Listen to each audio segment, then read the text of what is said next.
Bonjour Erwan Benek, merci beaucoup d'être avec nous sur ce plateau un peu particulier. Vous avez un profil, vous aussi, vous-même très spécifique. Vous êtes un ancien athlète de haut niveau, ancien membre de l'équipe de France d'athlétisme. Vous êtes passé par l'INSEP et aujourd'hui vous êtes responsable de l'offre Sportec et AI for Sport chez Devoteam. Alors, dans l'entreprise, on a l'habitude de dire que l'intelligence artificielle, ça permet d'être vraiment une aide à la décision au plus haut niveau des comités de direction. Dans le sport, c'est perçu, me semble-t-il, comme un moyen d'optimiser les performances des sportifs, des athlètes, des équipes. Est-ce que c'est aussi votre perception? Bonjour Delphine. Euh, Effectivement, c'est ma perception. Je pense qu'aujourd'hui, il y a énormément de choses qui sont explorées dans le cadre de l'IA pour augmenter la performance des athlètes. Néanmoins, c'est vrai qu'on reprend un petit peu les termes du monde de l'entreprise, dans le sens où aujourd'hui, l'IA dans le sport, c'est finalement toujours un outil d'aide à la décision. Ça reste un outil d'aide à la décision, que ce soit pour l'athlète ou pour son entraîneur. J'ai entendu aussi que parfois, on transformait trop les compétitions professionnelles finalement. À cause de la data, on faisait de la gestion algorithmique. J'ai entendu notamment ce reproche au moment où on était en compétition en rugby avec l'équipe de France, voilà, qui était très managée par la data. Est-ce que ça a ses limites d'utiliser l'intelligence artificielle pour le sport de haut niveau? Alors c'est un très bon exemple, l'exemple du rugby, puisque finalement je pense qu'aujourd'hui c'est l'un des sports et l'une des fédérations, en tout cas en France, les plus avancées sur des sujets qui traitent de l'IA et de la data. Bon, c'est deux sujets différents évidemment, mais la data c'est le socle pour faire de la bonne intelligence artificielle.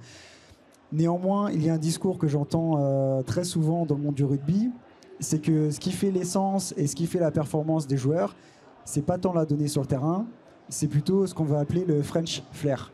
C'est un terme qui est très utilisé dans le rugby. Et au-delà de ça, je pense qu'il faut rester vigilant par rapport à l'utilisation de la data et de l'IA, dans le sens où demain, si je mets des trackers sur des joueurs de rugby ou de foot, peut-être que ça va biaiser leur performance et ils vont se dire « Ah, c'est intéressant, je suis traqué, j'ai plutôt une moyenne de 9 km où je cours par match, je vais essayer de passer à 10. » Donc la statistique va être intéressante parce qu'il y aura bien une progression. Néanmoins, est-ce que ça veut dire que c'est une performance qui est pertinente? Donc, vous trouvez que ces attaques peuvent être justes? C'est une question de dosage. Quelle est la bonne façon d'utiliser l'IA aujourd'hui dans le sport, pour le coaching, pour l'entraînement, mais du côté de l'entraîneur, mais aussi du côté de l'athlète lui-même? Qu'est-ce que vous donneriez comme conseil? Je pense qu'avant de se lancer dans l'IA, il faut déjà avoir une confiance aveugle en sa donnée. Il faut avoir un socle technique, technologique et une ingestion de la donnée qui est vraiment irréprochable. Déjà, ça nécessite d'avoir une très grande maturité. Le deuxième point, c'est que finalement, il faut aussi sensibiliser les athlètes et les coachs sur ce que signifie un KPI, ce que signifie la transformation de cette donnée-là, et aussi savoir qui est-ce qui a développé l'intelligence artificielle derrière. Parce que évidemment, ce sera biaisé. Le développeur qui code finalement l'IA, qui va gérer la donnée, qui va décider de telle ou telle donnée qu'il va collecter, finalement c'est un humain et c'est un humain qui a des biais. Et où est-ce qu'elle est forte, l'intelligence artificielle dans le sport aujourd'hui?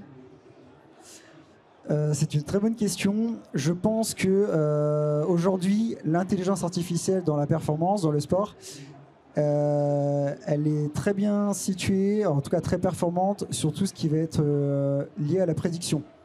Donc prédiction de victoire, de défaite, puisque là finalement sur du prédictif, nous on va se baser sur de l'historique de données. Ça, c'est super pour les paris sportifs alors. Alors, j'ai déjà essayé. Non, j'ai pas essayé. Il faudrait que j'essaye, c'est une bonne idée. Peut-être que je démissionnerai. Mais oui, dans la prédiction, je pense qu'on peut être très bon parce que c'est assez facile de collecter de la data et d'avoir 10, 15, 20 ans, 30 ans d'historique et de voir des patterns qui reviennent de façon assez récurrente en fonction du style de jeu dans un match de foot, en fonction de la typologie de joueur, de la météo. Il y a énormément de choses à faire.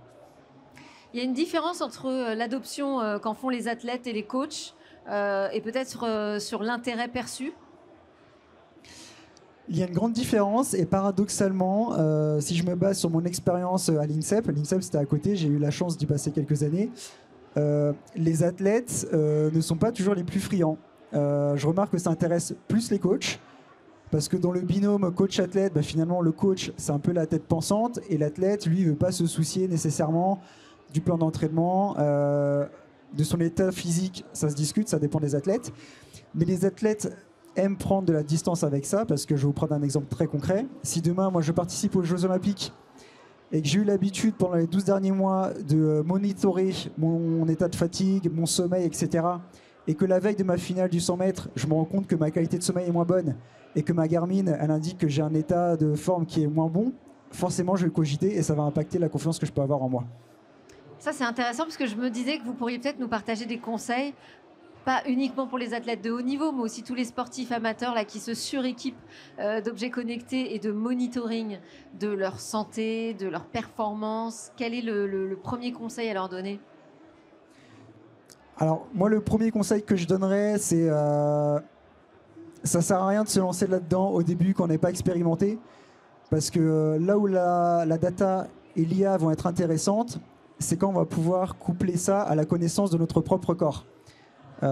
Si demain je m'entraîne avec une application pour préparer le marathon de Paris et que l'application me dit bah tiens, tu vas faire 30 km par semaine, l'application, elle n'est pas dans mon corps, elle va pas savoir que j'ai peut-être un début d'inflammation parce que j'ai couru sur du béton, parce que j'ai couru sur tapis et du coup là je vais peut-être avoir une tendinite ou quoi que ce soit. Donc mon meilleur conseil, c'est aller juste courir. Faites ça déjà pendant 1 an, passez l'hiver, et si la passion est toujours là, bah là dans ce cas-là, allez investir dans du matériel. Donc d'abord, on s'écoute. Merci beaucoup, Erwan Benek, d'avoir été avec nous pour ouvrir cette édition spéciale de Smart Tech. Je rappelle que vous êtes le responsable de l'offre Sportech et AI for Sport chez Devoteam. À suivre, c'est l'heure de la découverte de nouveautés geeks dans le sport.